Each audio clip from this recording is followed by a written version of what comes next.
Bienvenue mesdames, bienvenue messieurs à cette édition de Journal sur Nyota Télévision. Au sommaire de ce journal, elle n'aura duré que 3 petits jours. La taxe urbaine lancée par la mairie de Lubumbashi vient d'être suspendue suite à la protestation de plusieurs Louchois, une goutte de trop pour eux. Ainsi, Guilain Robert Lubaba Boulouma motive cette suspension, raison des mobilisations et sensibilisation de tous les automobilistes. Vous suivrez également dans ce journal l'état des lieux que présente l'axe Kasomeno-Kilwa, Kilwa-Lukonzoloa, voire Puito. La population de ces coins décrit l'état que présente cette route des dessertes agricoles, même pendant cette saison sèche. Une fois de plus, mesdames, messieurs, bienvenue à ce journal. À la plateforme Lamouka, la remise et reprise prévue pour ce 1er octobre 2020 entre Adolphe Mouzito et Martin Fayoulou n'aura plus lieu. Selon le porte-parole du coordonnateur actuel de la coalition, elle est reportée à une date ultérieure. Ce report est justifié par le fait que Jean-Pierre Bemba et Moïse Katumbi aimeraient d'abord échanger sur 2 points qui doivent figurer dans les communiqués finaux qui va sanctionner cette passation de pouvoir à la tête de Lamouka. Je l'ai annoncé dès l'entame de ce journal, la perception de la taxe urbaine lancée il y a 3 jours seulement par le maire de la ville de Lubumbashi vient d'être suspendue. Guilain Robert Lubaba l'a annoncé après une séance de travail avec le gouverneur de la province. Suivez cet extrait que vous propose Diane Kassongo. Cette séance de travail concernée pour voir l'opportunité et la faisabilité, étant donné que c'est une innovation. Et la population, pour comprendre, devra être beaucoup plus sensibilisée. C'est ainsi qu'à partir de cette séance de travail, on va suspendre cette taxe pendant un certain moment. Nous allons procéder aussi par rencontrer, à partir d'ici, je dois aller rencontrer le bureau de l'Assemblée provinciale pour en parler. Nous allons aussi nous allons faire de grandes réunions là où nous allons appeler les opérateurs économiques du secteur des transports. Nous allons parler aussi avec la FEC. Nous allons allonger aussi avec la société civile. Tous les véhicules qui circulent sur la voirie étaient soumis à payer le péage urbain lancé par le maire de la ville, Guilain Lubaba Boulouma, qui s'est appuyé sur l'ordonnance loi numéro 18/004 du 13 mars 2018 avant la suspension de cette taxe par l'organe délibérant. Le chargé des mobilisations des recettes a, au nom de l'autorité urbaine, explicité toutes les modalités. Chibanda Kabongo Joseph est au micro de Galor Chamba dans cet extrait. Na hii taxe aina créée par la ville, par le maire de la ville. Tunaanza kuipercevoir na retard, mais province alitu précédé mu taxe yetu en créant des postes, il y a péage urbain, il y en a 4. Bon, à un moment donné, tulisema na ye mwenye mkubwa wa province aliona kama ni taxe ya mairie, il faut vraiment nane kubarudishia. Loi, ordonnance loi, c'est le président de la République. C'est la continuité. 2018, Mouta yanani ya président sénateur à vie pour le moment, Joseph Kabila. C'est lui qui a signé. Ouyu, président Tshisekedi, Anamou succédé, on continue toujours avec la même taxe. Bon, maintenant, vous allez dire non, c'est une ordonnance loi. Oui, c'est une loi. Dans ce sens que, Balé Benye Chi tout voté, Djouba tout représenté au niveau national, Bari ratifié, ils sont d'accord. Atteindre les territoires des Puito devient de plus en plus compliqué, même pendant cette saison sèche. Surtout l'axe Kasomeno, Mukupa et Mukupa-Kilwa, voire Lukonzoloa, présente un état piteux. Ainsi, les produits agricoles sont bloqués dans plusieurs villages. La population de ces rayons plaide pour sa réhabilitation. Un reportage de Galor Chamba. Aucun engin sur place, ni matériaux de construction, Les travaux sur l'axe Kasomeno-Mukupa, Mukupa-Kilwa-Lukonzolwa, voire même Pweto, n'ont jamais été lancés, déclare la population de ces coins. En tout cas, hapa na Lubumbashi ta balabala iko mubaya sana, iko mubaya parce que hii balabala iko na ravitaye Lubumbashi, ma produits agricoles, ma pia pêche, élevage, tout ça. Quand même balabala iko impraticable. Une route d'intérêt agricole présente un état aussi pas bon. Aka vile ma development ya kusema entre na situ kuyeko saa bantu savi ni balabala munene kama banetuletea hata matrakter vile betusaidie tutaanza kuripa beturimie bya mingi juu si zaidi huku ni paka kurima batoto nabo beko nafunda paka mutabu paka vile. Les produits champêtres sont bloqués et certains pourrissent. Ayo juu atupate byakulia bya mingi. Paka mateso watoto ni kwenda tu na njaa kumasomo na vile wanaanza kurudia paka vile kuna lialia juu atupate vyakula vya mingi. La réhabilitation de cette route est très attendue par plusieurs, chose qui permettra l'évacuation des produits champêtres. En tout cas, tunalomba kuba autorité yetu en tout cas ba songer ko njoo promesse balabala. Parce que balabala hii kama kuna leo kuna kama crise ya produits alimentaires mabunga binanzo panda mabeye maminji, c'est parce que balabala iko mubaya. Kama balabala iko bien, ma produit itakuwa ya mingi kutoka ile abondance ya ma produits agricoles mu Lubumbashi. Vous avez suivi le plan de la population dans ces reportages de Gelor Chamba, précisément au village Mukupa, situé à 285 km de Lubumbashi. Alors Gelor Chamba, dites-nous, qu'est-ce qu'on peut retenir? Nous sommes ici au village Mukupa, les villages situés à plusieurs kilomètres de la ville de Lubumbashi. Après Kasomeno, nous sommes à plus de 200 km, au-delà des 250 km de la ville de Lubumbashi, à la bifurcation qui mène vers le village Kashobwe. Eh ben, la route n'est pas en bon état, quittant Kasomeno, les villages Kasomeno jusqu'ici à Mukupa, ça nous a pris plusieurs heures parce que il y a des lieux qu'on appelle rendez-vous qui nous ont fait traîner pour arriver jusqu'ici à Mukupa. Un village relativement calme, mais la population décrit en tout cas les conditions de vie qui sont totalement précaires pour s'approvisionner en denrées alimentaires. Cela est une tâche très difficile parce que l'évacuation des marchandises est bloquée. Ils ne savent pas, la population ne sait jusque-là pas évacuer leurs marchandises parce qu'elle est en train de vivre justement des activités champêtres. Nous avons eu les soucis ici, c'est justement de faire un état des lieux de ces villages qui regorgent un grand nombre de la population qui jusque-là lance un appel aux autorités provinciales du Haut-Katanga de pouvoir intervenir à ce qu'il y ait un changement concernant les conditions sociales. Ici à Mukupa, un village situé à plusieurs kilomètres, nous pouvons dire au-delà des 250 kilomètres de la ville de Lubumbashi, pour les comptes des Nyota Radio et Télévision, Jacques Assalfo, Gelor Chamba. Merci Gelor Chamba. La route Likasi a fait l'objet d'un entretien ce jeudi 1er octobre 2020.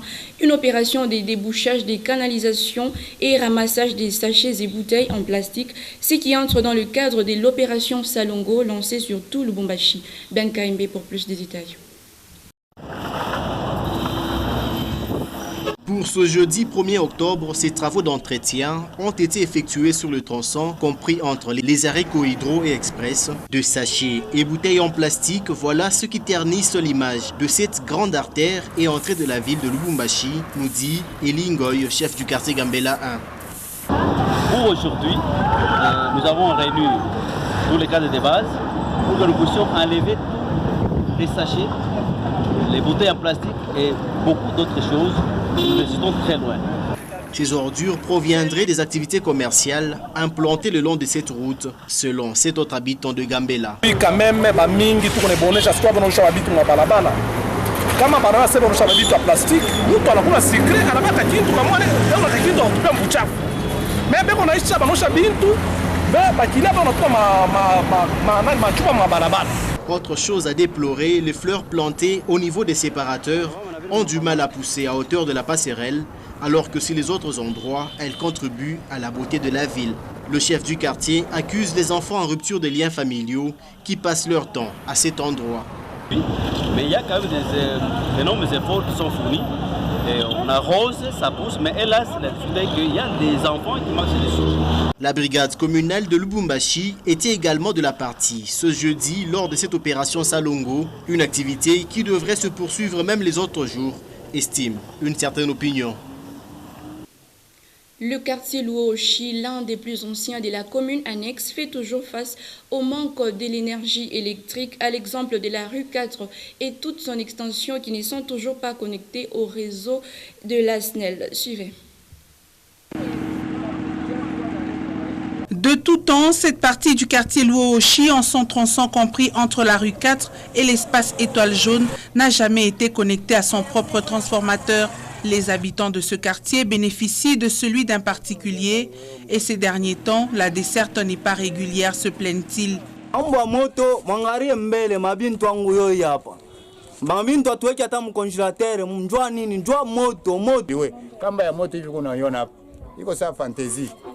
Muko makonja akatosha mule utaona masamaki naoza bintu vya mingi vinaoza metuko na kabine moja mama sifa hapa tuko na makabine kule yulu me kama netokea transfer mu niveau ya nini hapa la terminus ile transfer inaweza kurelieka masakati sana kule ngambo kote ya Étoile Jaune kwa ile kiwanja kinaenda kule. Plusieurs démarches ont été faites pour leur connexion à la Société nationale d'électricité. Même une cabine devant abriter un transformateur est déjà construite depuis des années. Basinele batapita na malisti nini tutanjika vya kuanjika na mafuta tunawapatia me kufika sema batatukuya na transport il faut basumulika na nani atuebionaka depuis tuanzo chungati leo. Pour pallier cette difficulté, quelques habitants du coin, surtout les tenanciers d'activités commerciales, recourent à l'énergie solaire et aux générateurs, mais cela n'est pas du tout aisé. Leur unique vœu est que l'électricité voit le jour dans leur milieu, surtout que Luoshi fait partie des quartiers les plus anciens de la commune annexe. Mesdames, Messieurs, à présent parlons santé avec la situation épidémiologique de la Covid-19 en République démocratique du Congo.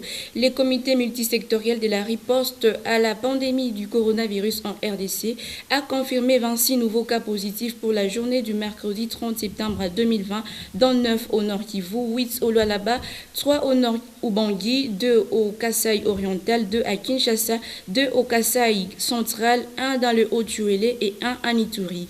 26 nouvelles personnes sont déclarées guéries dans les centres de traitement des Covid-19. Depuis le début de l'épidémie déclarée le 10 mars 2020, les cumuls de cas est de 10 659. Il y a eu 271 décès et 10 165 personnes guéries. Le Haut-Katanga compte à présent 332 cas confirmés et occupe la 4e place sur les 21 provinces touchées.